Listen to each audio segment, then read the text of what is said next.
So Portra, Kodak Portra 400.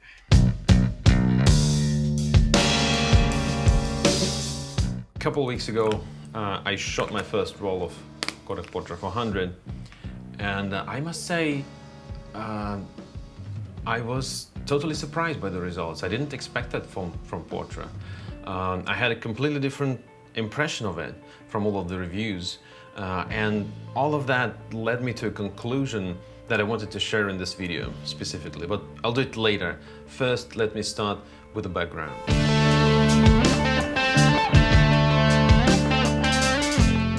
In the last several months, I've been watching a lot of videos on YouTube, the reviews and tests of different film stocks. I wanted to understand which ones should I try, which ones would work with my preferences in terms of colors and contrast and what I like to shoot.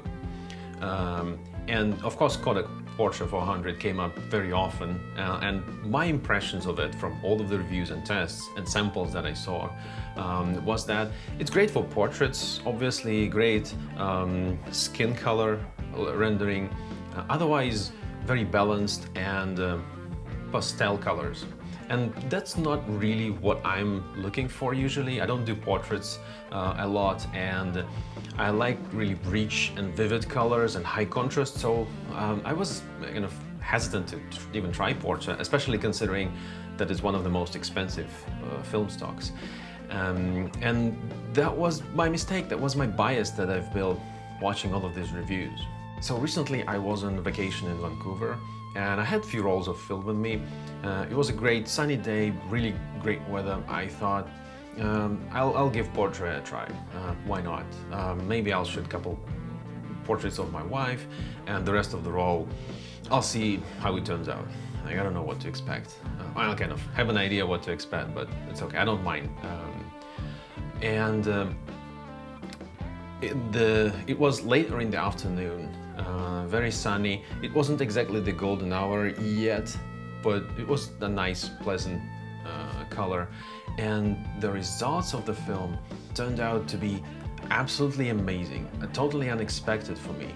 Very rich and colors, and amazing blue colors, and kind of a little bit of a red cast, which I really like in the photographs, and very, very vivid. I was completely surprised by the results, and I wanted to share my impressions. I want to show you a couple examples of the photographs. Let's get to that. So this is the first photograph that I wanted to show you, and I was really impressed with the rich colors of the water. Rich blue, deep, and the contrast of that blue color with the warmth of the buildings on the left side and the foreground with the grass and these wooden objects in the sunlight, really very pleasant to me, this color contrast. And I also really like the cold shadows on the right side of the bridge and this hill with the trees. And the sky color is also pleasant and very distinct from the water color. It's kind of more cyan than blue, and I really enjoy how all of everything turned out to be on that photograph. I totally didn't expect that kind of colors. Moving on to the next one. Here with the portrait, obviously the skin tones I like a lot, but what surprised me about this photo is how rich is the color of the bushes and this dry grass. Really warm and a lot of red, and the blue color of the sky with the greenish trees and this gray building. Like, all in all, I really like the warmth of the pictures. That's not what I was really expecting from Portra when everybody's saying it's pastel colors, so I was expecting it to be more muted, but it's really vivid and I like it a lot. And you would say, of course, it's a scan, right, of the film. So I scanned it myself with Negative Lab Pro 2.4 version, I think, and I didn't adjust any settings really. I just used the Frontier preset for scanning, I know that it tends to make a bit more warm photographs than Noritsu, and that's what I like about it.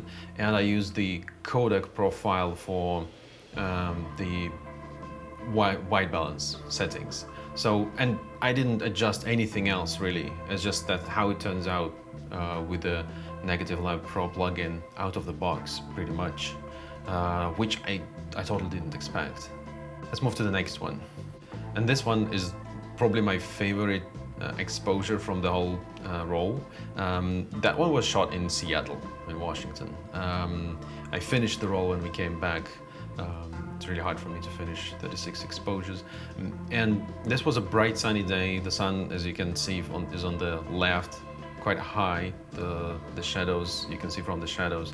And I really enjoy the blues, the blue in the sky and the blue in the water. I was using the polarizing filter to darken the sky a little bit, but the contrast of this blue upper part of the photograph and the foreground being quite warm in the stones and the wooden poles, it's just such a lovely combination. I didn't apply any changes to that photograph. I didn't apply any compensations, any white balance changes, nothing. I didn't do anything to that photograph. That's just how it turned out to be, right from the Negative Lab Pro plugin.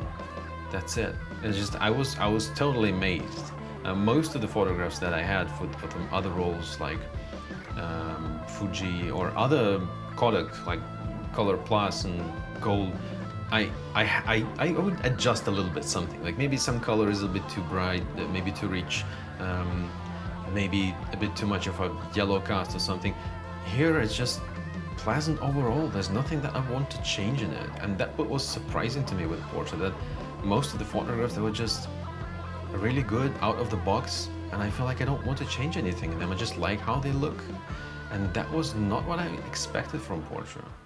And so with all of this surprise, I thought about it and I came to a conclusion that I cannot trust the reviews online. I should not be biased about this certain film stock, because the results are so much dependent on what you shoot and how you shoot. You shoot landscapes or people, indoors, outdoors, what the lighting conditions. You shoot in a golden hour or in the middle of the day, in winter. Like, if you look at this particular photograph, it's the same roll. Would you believe it? It's totally different conditions, totally different sunlight, different objects, different colors in the frame, and the film stock looks totally different.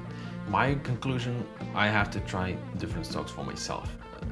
The film can work out completely differently for each one of us, and this is really exciting actually. It means that I need to review my previous biases against other film stocks. I need to give them a try. I was really avoiding a lot of Fuji film stocks because I'm not a fan of Greencast, and now I feel like I should give it a try. Maybe I don't get it. Maybe the results will be totally different.